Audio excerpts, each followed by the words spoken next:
ఇచ్చిన మీడియాకు కూడా నా హృదయపూర్వక కృతజ్ఞతలు తెలియజేసుకుంటున్నా.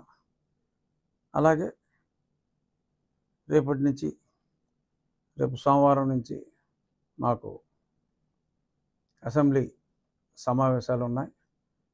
అసెంబ్లీ సమావేశాలు అయిన తరువాత నేను ఆల్మోస్ట్ అన్ని గ్రామాలు మళ్ళీ పర్యటించి ఆ గ్రామాల్లో ఉన్న ప్రజలందరికీ కూడా ప్రతి గ్రామం కొంత సమయం పడుతుంది, ఒక 10 రోజులు పట్టవచ్చు. ప్రతి గ్రామం కూడా వెళ్ళి ఆ గ్రామంలో ఉన్న తెలుగుదేశం, జనసేన, భారతీయ జనతా పార్టీ నాయకుల్ని, కార్యకర్త కాకుండా నన్ను వ్యక్తిగతంగా అభిమానించి మరి నా విజయానికి దోహదపడిన ప్రజలందరికీ కూడా నేను వారందరినీ కలిసి ధన్యవాదాలు చెప్పుకునే కార్యక్రమం రేపు అసెంబ్లీ సమావేశాలు అయిన వెంటనే నేను మొదలు పెడతాను. సో మీడియా ముఖంగా అందరికీ కూడా ఇది తెలియచేయాలనేది నా ఆకాంక్ష. ఇక మీరు సరే జనరల్ విషయాలు కూడా కొన్ని మాట్లాడుకుందాం. బొత్తిగా అసలేమి మాట్లాడకపోతే ఈడికేమైందిరా బాబు అనుకుంటారు. సో వైఎస్ఆర్ కాంగ్రెస్ పార్టీ వాళ్ళు దొంగ బాబాయ్ అన్నట్టుగా మరి ఇప్పుడు వాళ్ళు ఎవరిని కొట్టకుండానే ముందే మమ్మల్ని కొట్టేశారని మరి నిన్న ఢిల్లీలో విజయసాయిరెడ్డి గారు మరి చాలా గొడవలు చేశారు. మరి నాకు అర్థం కాదు ఏంటంటే, పట్టపగలు ఒక ఎంపీని తప్పుడు కేసు పెట్టి ఇంట్లోంచి లేపుకెళ్ళి అర్ధరాత్రి చావబాది అన్ని ఎవిడెన్స్లు ఉన్నా సరే, అంటే నాకన్నా వాళ్ళు ఎంత దుర్మార్గులో తెలిసినవాడు ఎవడు లేడు. సరే కొంతమంది చంపేశారు, అది ఉంది. బట్ ఒక స్థాయి, ఒక ఎంపీ స్థాయిలో ఉన్నవాడిని ఈ రేంజ్లో వాళ్ళు చితకబాదారంటే మరి వాళ్ళు ఎంత దుర్మార్గులు అన్నది నాకు బాగా తెలుసు.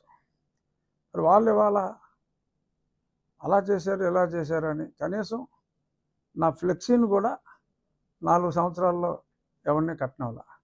అది మీ అందరికీ తెలుసు. మీడియా ఎవరైనా కడితే వాళ్ళకి ఆ పోలీసు వాడు ఫోన్ చేసి వార్నింగ్ ఇచ్చేవాడు. సో మరి ఈ రకంగా అన్ని దురాగతాలు చేశారు. ఇప్పుడు అసలు ఏమీ జరగకుండానే వాళ్ళు చేసింది వీళ్ళు రిపీట్ చేస్తారేమో అనే భయంతో ముందే అమ్మోయ్ బాబాయ్ కొట్టేస్తున్నారు, చంపేస్తున్నారు. 1-6 సంఘటనలు ఎక్కడైనా జరిగి ఉండొచ్చు. అది పార్టీలకి సంబంధం లేదు. ఇద్దరు వ్యక్తుల మధ్యన ఏమన్నా ఉంటే ఎవడు దెబ్బతింటే, ఇద్దరు కొట్టుకుంటే ఎవరు దెబ్బతింటే ఆ దెబ్బతిన్న వ్యక్తికి వైసీపీ ముసుగేసి వైసీపీ వాళ్ళని చంపేశారు అంటున్నారు. నేను ముందు నుంచి చెప్తున్నా, అరే ఆ పార్టీ సంకనాకి పోతుందిరా బాబు, ఓ 20 సీట్ల కన్నా రావు. సరే 11 వచ్చినాయి, నా అంచనాలు తప్పని. 20 సీట్ల కన్నా రావు అని ఎన్నోసార్లు నేను చెప్పా. చివరిలో కూడా అలా మాటలని పందాలు కాసుకుంటారేమో, అది పిచ్చి ఆసుపత్రిలో చేసుకోవాలి. అక్కడ ప్రమాణ స్వీకారాలు ఏంటి, ప్రజల ఓట్లన్నీ అక్కడ పడిపోయినాయి, చాలా దారుణంగా ఉంది పరిస్థితి, పందాలు కాయకండి రా బాబు, తర్వాత మళ్ళీ మీరు ఇబ్బంది పడతారని కూడా చెప్పా. ఆ పందాలు కాసుకున్న వాళ్ళు మరి కొద్దిమంది ఆత్మహత్య చేసుకుంటున్నారు. సో మనస్తాపంతో ఆత్మహత్య అని చెప్పి, వైసీపీ రాలేదని మనస్తాపంతో ఆత్మహత్యలు అని చెప్పి, మళ్ళీ దానికి ఒక డిఫరెంట్ మీనింగు. మళ్ళీ జగన్మోహన్ రెడ్డి గారు బహుశా ఓదార్పు యాత్ర 2.0 స్టార్ట్ చేస్తారేమో, నాకు తెలియదు. నేను ఇంకా ఈ రోజు నుంచి వ్యక్తిగతంగా జగన్మోహన్ రెడ్డి గారి గురించి నేను మాట్లాడదలుచుకోవాలి. ఎందుకంటే ఆయన భాషలో చెప్పాలంటే మంచోషాడు, ఆయన చేయాల్సింది చేశాడు, వెళ్ళిపోయాడు. ఇప్పుడు జనాలు చూసేది మేమేం చేస్తాం, మేము ఇచ్చిన హామీలు ఎలా నెరవేరుస్తాం, ఎన్నో హామీలు ఇచ్చాం, ఆ హామీలు నెరవేరుస్తారా లేదా అనే దాని మీద జనం దృష్టి ఉంటుంది తప్ప జనాల దృష్టి